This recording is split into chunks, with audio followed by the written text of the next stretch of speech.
What is going on, everybody? Thank you for tuning into another edition of On the Road to Victory. I am your host, Jimmy Smith, and I hope you're all having yourselves a great night. It is Tuesday, a little after 8:30 here. Going to try to post this around 9 o'clock. If you missed the video from earlier, got home from work, had to make video right away on the Eagles roster moves, go check that bad boy out. Kobe Dean to IR, a couple practice squad moves, active roster moves, all kinds of stuff going on.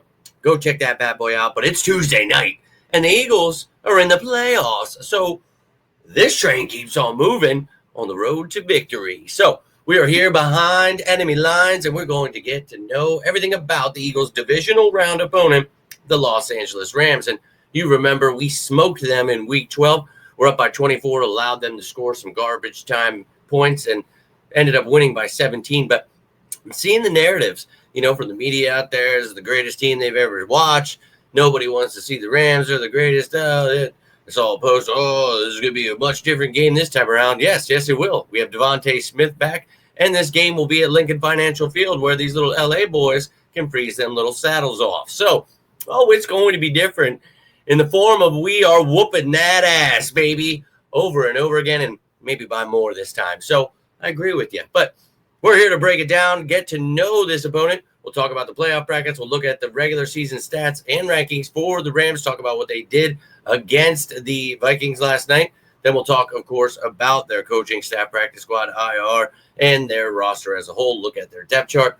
So you'll get to know everything you need to know for this game. And then, of course, tomorrow you'll have the initial injury report for both teams. Thursday, the top matchups. Friday, the game status report. Saturday, the practice squad elevations with updated depth charts, all that stuff you need to know. So you will know what these teams look like, what they got going on, all that stuff throughout the week. So hope to hear from you. Hope to hear from you on this one. Any questions, comments that you have, I'd love to hear from you down below.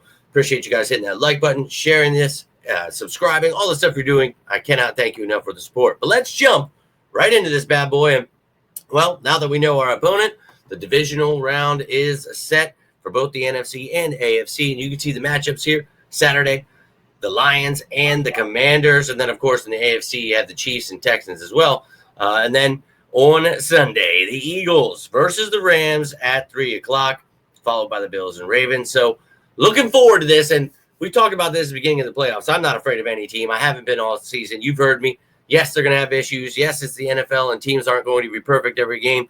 But I think we're the best team in the NFL. And when they are clicking on all cylinders, they will beat anybody. And even when they aren't and they struggle, good teams find ways to win bad games. So bring on anybody. But first and foremost, we go week to week, day by day here at this show.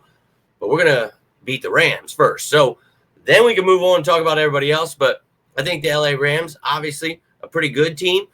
When we saw them, people thought their season was over. So it's funny. Now they're the greatest team that ever played. Not so much, but no doubt. Let's get to take a little gander here and get to know what's going on with the Rams here. How did they do in the regular season? You can see 20th in points, 15th in total yardage, 24th in rushing. Not great. Whoa. I apologize. Still sick, obviously. But 10th in passing, 6th in sacks given up. And then you see tied for 4th in turnovers there. So not giving up sacks, not turning the ball over. But they did have some injuries throughout. So you always take numbers with a grain of salt. The defense, 17th in points, 26th in total yardage, 22nd in rush, 20th against the pass, tied for 21st in sacks, tied for 14th in turnovers. But last night, exactly, when we talk about taking it with a grain of salt, they had 9 sacks on Sam Darnold. So they did pretty well. I thought, their offense was clicking. Stafford had over 200 yards. Kyron Williams was averaging 4.8 yards per carry. Weren't getting the receivers going too much, which was kind of wild because the Vikings have one of the worst secondaries out there, but no doubt. But the defense stepped it up and was able to help them, get that victory over the Vikings. So, look, again, take stats with a grain of salt. The Eagles, when we first played them, we got 5 sacks against them.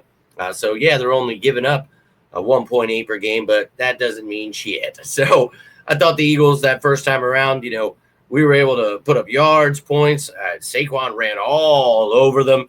And, he had 255 yards. So this is going to be, a fun matchup.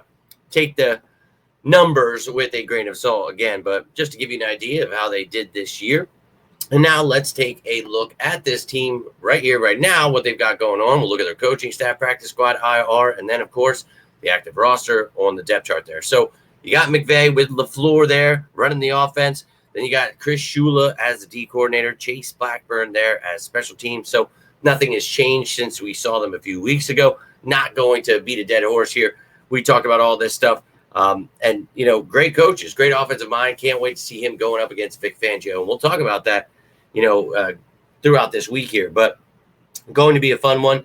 And you know what? Before we even jump into this, Sean McVay, when you hear from guys like him, you remember when everyone was telling me we need to fire Vic Fangio, and I was telling them, you have to understand that guys like Sean McVay, one of the brightest minds in the NFL, I think, when he says that Vic Fangio, one of the worst defenses to go against, you should take that more with, these douchebags you hear on the radio or these casual fans that want to fire Vic Fangio. I mean, they're probably all fans now, but, that's why we laugh throughout the entire season, at training camp when they're talking about it, first couple of weeks of the season. We just keep laughing in their faces. So we know it's good, but McVay is no slouch. So he knows what happened the first time around. He's going to bring his A game.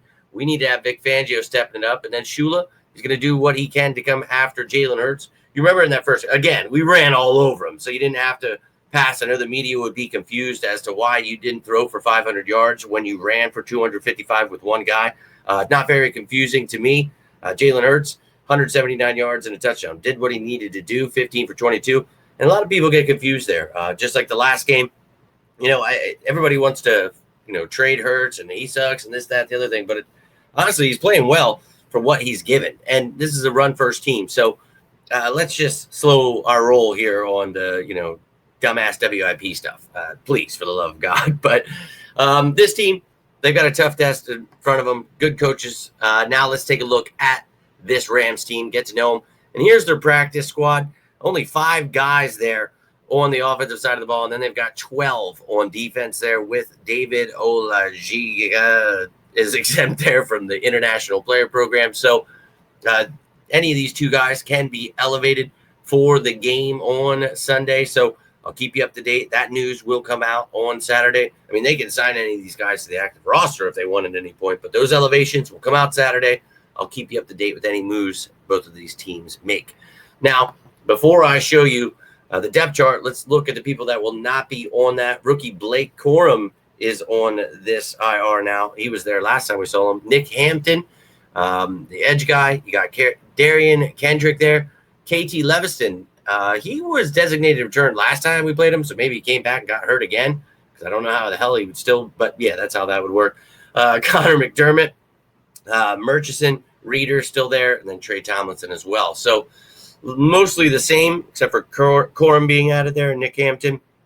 But, this team, a little banged up, but much healthier than the Eagles missing such big pieces. But, that's kind of how football works, and it's especially like that in the playoffs. It's the end of the year. These guys have been playing all season. So got to stay as healthy as you can. Next man up. Now that you've seen all those other pieces, let's take a look at what this team looks like and the changes that have happened since the last time we saw them a few weeks ago. So we'll look at the offense here. And now Ronnie Rivers backing up Kyron Williams, obviously with Corum on IR.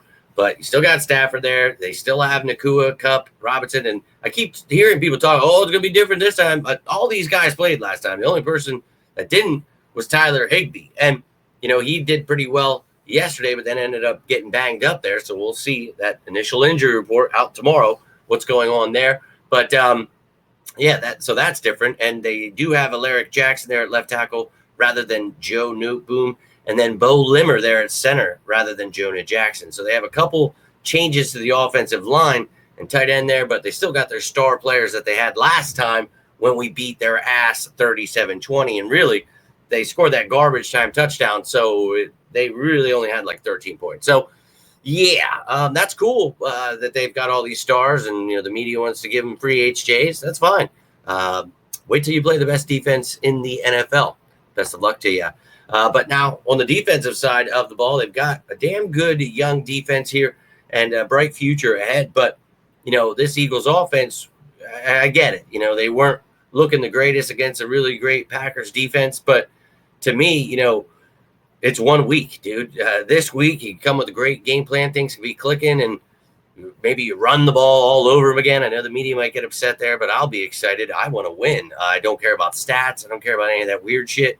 I'm all about getting that trophy. So to me, run it all over them. You want to pass it on them, that's fine. But, you've got some decent pieces inside here. The rookie, Fisk, obviously, we talked about last time. Really like him.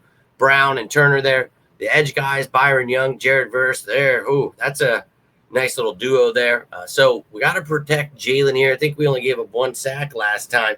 But this team, they've got the talent, man, and they can make anything happen there. And linebackers are the same, Roseboom and Spates there. You got Darius Williams still at corner, but they did change. Kello Weatherspoon is the starting corner rather than Kobe Durant there. You see they picked up Emmanuel Forbes. Why don't you toss him in and find out? Might shed a tear or two if he has to cover A.J. Brown. And then you got Cameron Kinchins there and Quentin Lake are both kind of like their nickel / free safety. They move both of these guys around, but versatile defensive backs. Then you've got Cam Curl in there, the former Washington Commander. So a talented defense they definitely have there. And we talk about, points and this, that, the other thing, the yardage. Throughout the year, not the greatest. And the first game, we definitely whooped their ass, 481 total yards on them. So that's pretty awesome. But last night, going up against a Vikings team that's pretty good and a pretty good offense there, they were able to shut them down. We talked about those 9 sacks. You got to protect Jalen Hurts. We have a much better offensive line, but, held them to 269 total yards there. And I thought, it was a pretty good showing from the Rams there. But again, any given Sunday here. So that is what their defense looks like. And then the special teams department, pretty much the same as last time you saw them. You got Smith and Whittington there as your punt and kick returner. And you got some other guys that you can use if you feel the need. But that's all I've got for you, ladies and gentlemen. That was Behind Enemy Lines with the Eagles' divisional round opponent, the Rams. And if you have any thoughts on this, any questions, you already have a score prediction, a favorite player for the game, Herschel's letting you know, go Birds! I'm all about it. But if you guys have any thoughts, anything on your mind, I would love to hear from you.